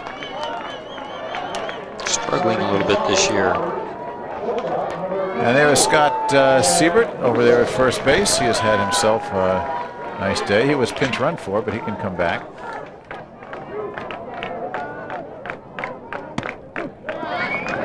And Greg Bailey just rolling along, cruising along, dealing to Chad Brusso.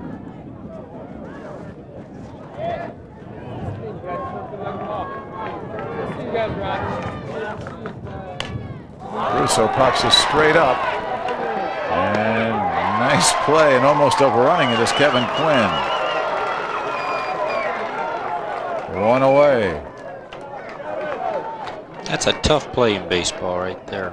Catcher coming back has to find the ball first, and oftentimes the ball scoots back towards the infield part of the plate. See the line on Greg Bailey, and he has just done an outstanding job. Big news there, of course, no runs, no bases on balls, and a couple of strikeouts. He has not thrown hard, but he has kept the batters of Morton just absolutely off balance.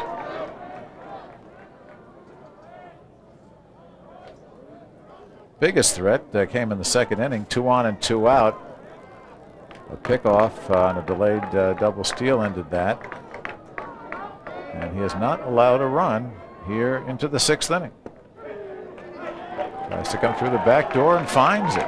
0-2. He's done a very effective job staying on the outside part of the plate with his breaking ball. Ropa, 1 for 2. Only one really solid hit off Bailey. The other 3 were infield hits. There's a shot into the left center field gap, and that'll fall in. Ropa thinking about going to second, taking the wide turn and coming back. Fast fielding by Fiddler. So that's really only the 2nd outfield hit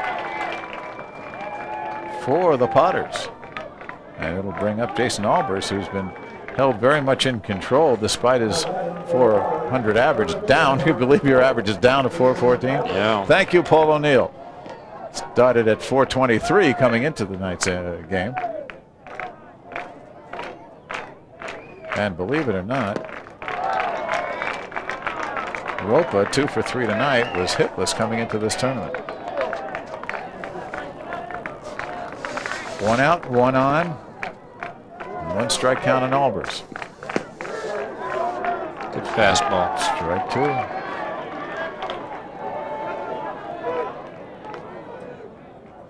Oftentimes isn't the speed of the fastball, but it's the placement.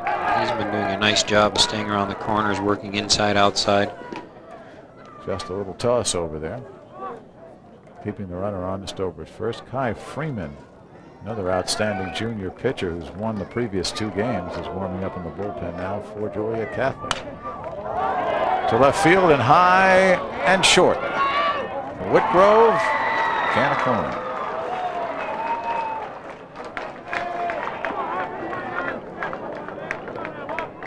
So 2 out now, and Sam Hoffmeyer the batter.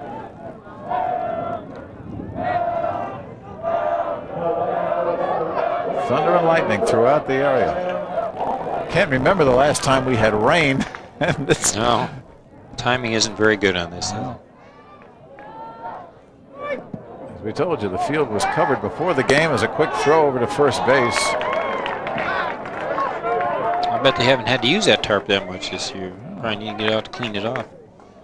Well, just because steam started rising off it when they laid it down. Good quick tag, but not in time. 1-0 pitch. Siebert will take it himself. And that will do it. So, 1 hit, 1 left, no runs. End of 6 of the final inning now. 9-0 Joliet Catholic looking for a title.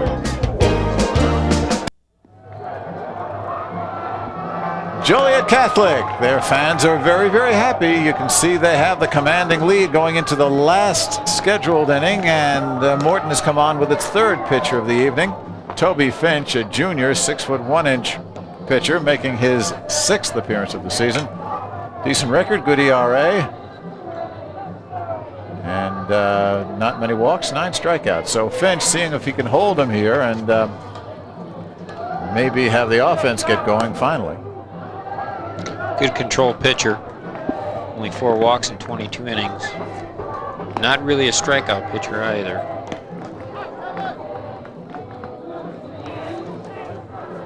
Giving up only 10 hits in 22 innings, so been very effective on the mound. But he will face the heart of this lineup. Here's Kevin Quinn. He's got 2 hits on the night and a sacrifice fly, knocked in a run, scored 2.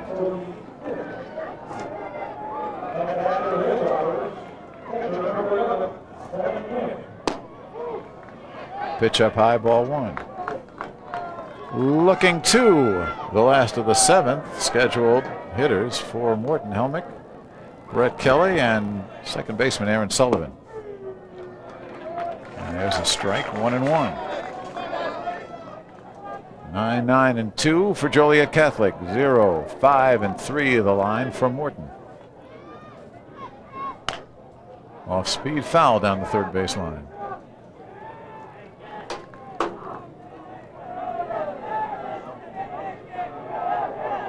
Quinn does not appear to be the type of hitter you can fool. He's a very disciplined hitter. 1-2. Russo gets the big hop and gets the out.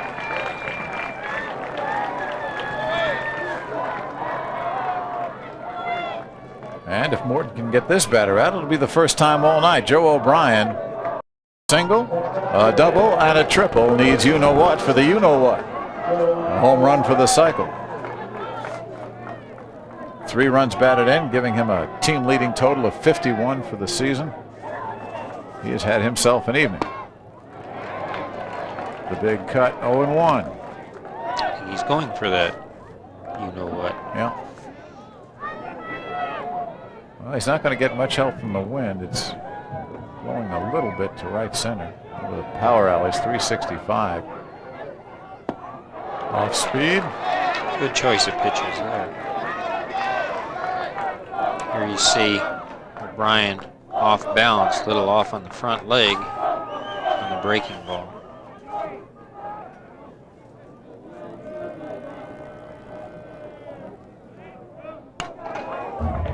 Stays alive.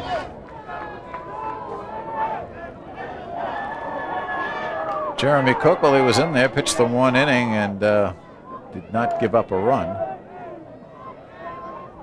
The other 9 runs charged to Kelly and McLeod. Keeping all of it short, and the 4-for-4 night for Joe O'Brien.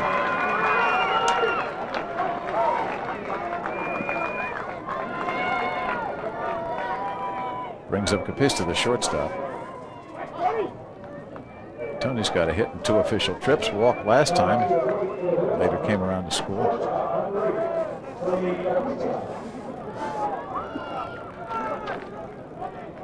O'Brien is just a tough out.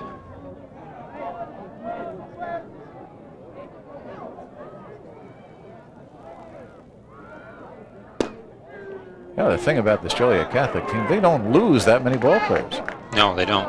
And a lot of their pitching is back. And let's face it, that's what you want returning if you have anything.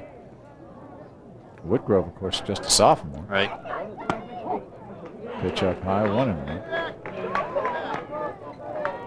Fiddler, Filas, and Sofko, of course, are gone. So Quinn leave, but O'Brien, Capista, Parker, Whitgrove, Siebert, Fox, and of course Mr. Bailey will be back. Nice stop over there by Dominic Ropa. He's had a lot of work today on blocking pitches. Done an excellent job.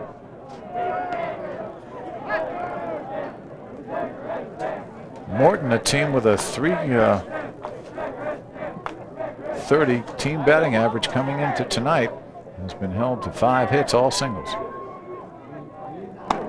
Pitch up high, 3-1. I think that shows the effectiveness of changing speeds and hitting your spots when you're pitching. Take that back. There was the 1 double by McLeod. Only 2 outfield hits. It gives you an idea what Mr. Bailey's been doing. There's up tight, up high, and ball 4. Capista will take a walk, and that will bring up the DH, Scott Parker.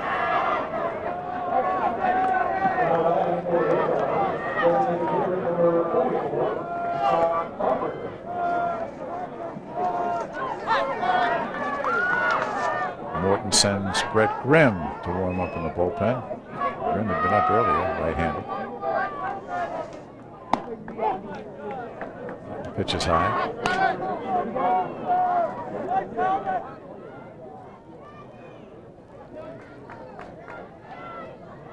Been a pretty quiet ball game,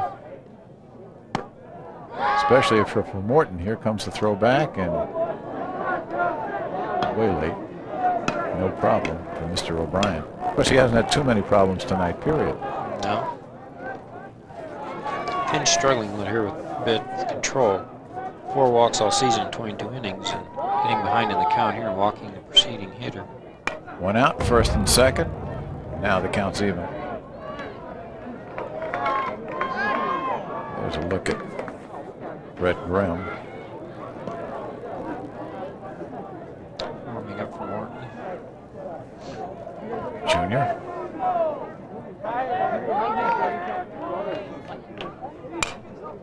Now this one popped foul back behind the plate. Out of play. So 2-2 the count. 1 man out. On second base, O'Brien. On first, Capista. There's O'Brien leading off. 9-0, his team ahead. Inside, can't find the handle, and both runners will move up. And that's got to go as a wild pitch as well.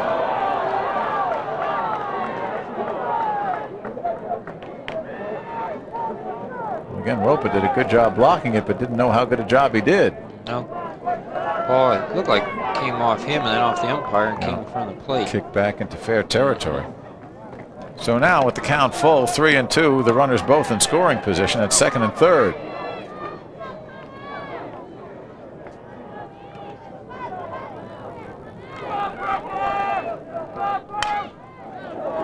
Spanked out of play behind the third base dugout. Infield's playing close, hoping for a play at the plate. Playing at the grass line. Still just 1 out. There's O'Brien third. And again fouled off. Parker's having good at bat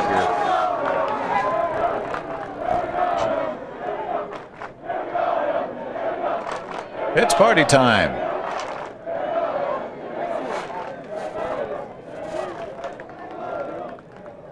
Joliet Catholic, a team with its share of football titles, about to get a baseball one here as well. Again, the 3-2 pitch to right field and high. Hoffmeyer in foul territory makes the catch. The runner will score. That'll make it 10-0. No sacrifice fly as the ball was foul. But a run nonetheless, and an RBI for Parker, his second. Moving up to third on the play was Capista.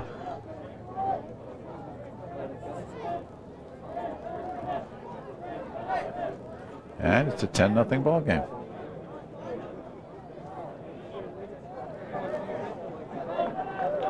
And Mike McDonald out to the mound. We're going to have a pitching change right here. And we'll tell you about the new pitcher when we come back.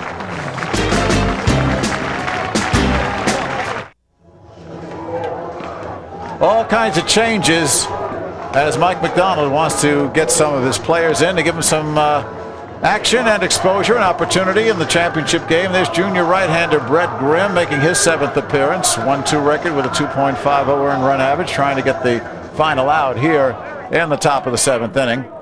Jay Eubanks, a sophomore, has gone to first base.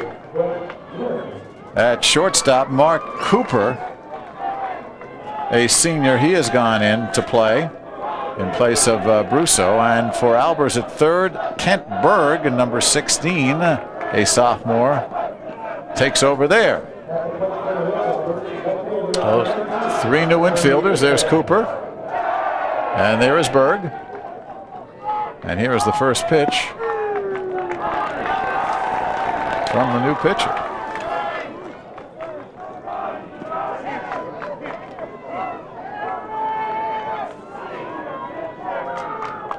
And Whitgrove, ball bouncing in the dirt. No advance.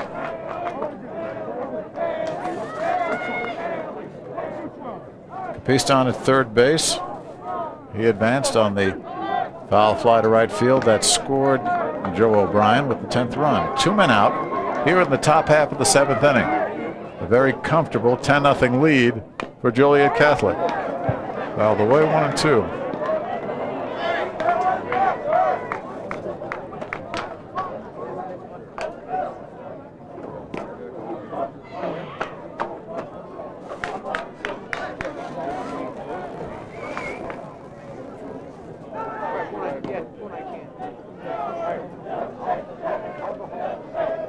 Grimm's pitch. Outside, 2-2.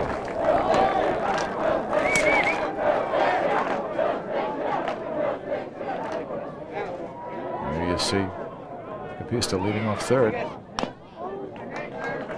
Whitgrove's looking for his first hit of the game. 2 strikeouts and a fielder's choice. Yeah, but he's played himself a fine game out there in left field. That outstanding diving catch going to his right. That was a big league catch.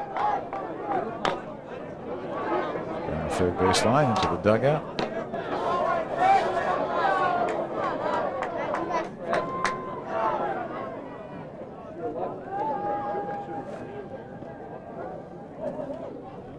Two-two pitch. Just poked out of there at first base, but Eubanks is there, and that will retire the side. One more run, a hit. There was an error, a wild pitch. We will go to the bottom half of the 7th inning. Last call for Morton. See what they can do to try to get back into this championship game. Bottom half of the 7th inning. The last chance for Morton High School to try to get something going here in the Class AA championship game. We're going to see a pinch hitter. That is Ryan Berkeley, number 3, who is stepping in. Berkeley, a senior. And he will hit for Rob Helmick. Berkeley, 263 hitter, 3 runs batted in, 2 doubles.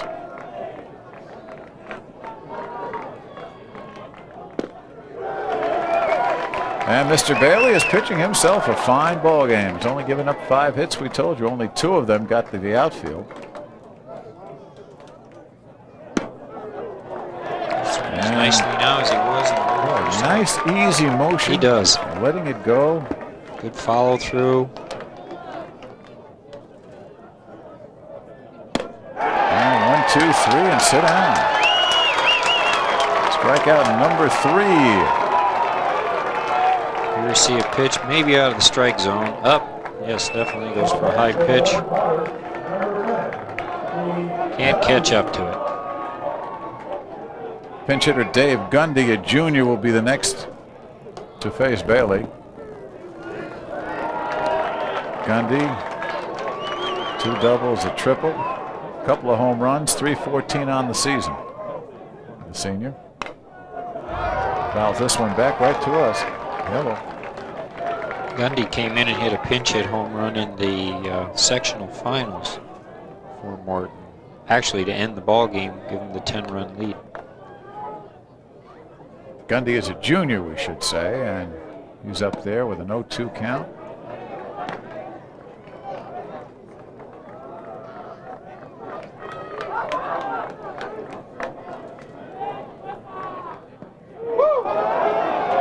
Just missing with that one. Looks a little high.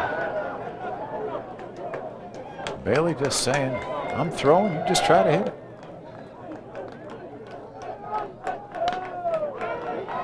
Staying alive. On deck, another pinch hitter, a junior, John Zimmerman. He will hit for Aaron Sullivan. Gundy is batting for Brett Kelly.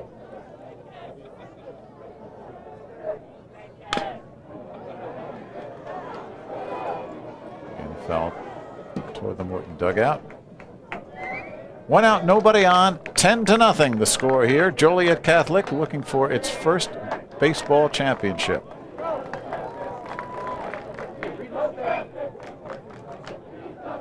They had a tough one this afternoon against Thornwood, but prevailed in 8 innings, and that pitch is outside. And when you think about what it's like to play the late game on Saturday and then come back and play at night, the fatigue factor, not tonight, folks, and strike 3, goodbye.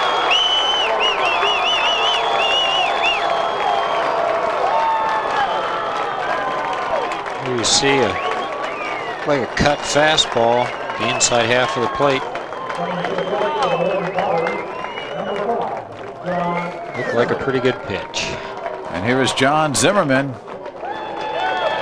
junior infielder here. And Joliet Catholic now. The fans getting up and giving their team a big hand, and Greg Bailey trying to nail it down right here. Once again, ahead in the count, 0-2. Joliet Catholic Hilltopper fans, there they are. Team on the top step of the dugout. The 0-2 pitch, there it is. Strike 3, and the play to first base, and it is over. Greg Bailey finishing with a flourish. A complete game, striking out the side. And there's your pile, ladies and gentlemen. A happy bunch of Hilltoppers making their own hill. They're the champs. They deserve it. In Class AA, 10-0 over Morton. Bailey finished in fine fashion, striking out the side to end the game. 5 strikeouts on the evening, 3 of them coming here, and what a game he pitched. As the Hilltoppers celebrate, and we'll be back right after this.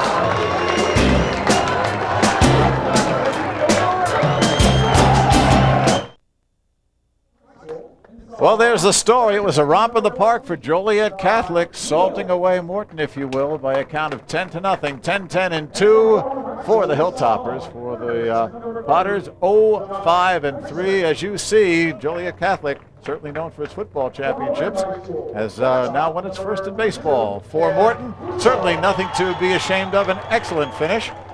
They won this tournament. The school did 10 years ago. There's a second place finish to go with a second place softball finish for the girls.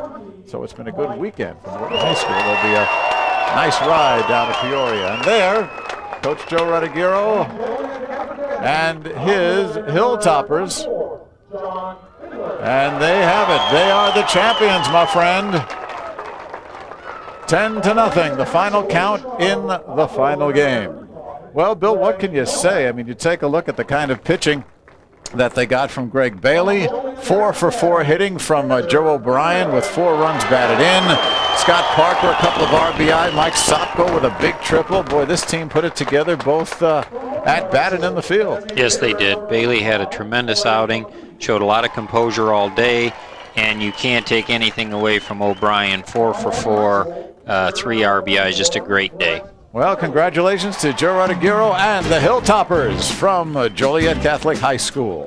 Our next Illinois High School Association event, the 1994 Boys Volleyball Championship, Tuesday, 9 o'clock. And we hope you tune in for that one. Tonight's game has been produced and directed by Dave Turner. Graphics coordinator, Joe Groob. Executive producer at Sports Channel is John Toohey. Remote facilities provided by Trio Video of Chicago. Once again, our thanks to the Illinois High School Association. For Bill Zeman, I'm Mike Lederman saying so long for now. The final score once again, the state champions in Class AA, Joliet Catholic 10, Morton nothing. The preceding has been an exclusive presentation of Sports Channel. So long, everybody.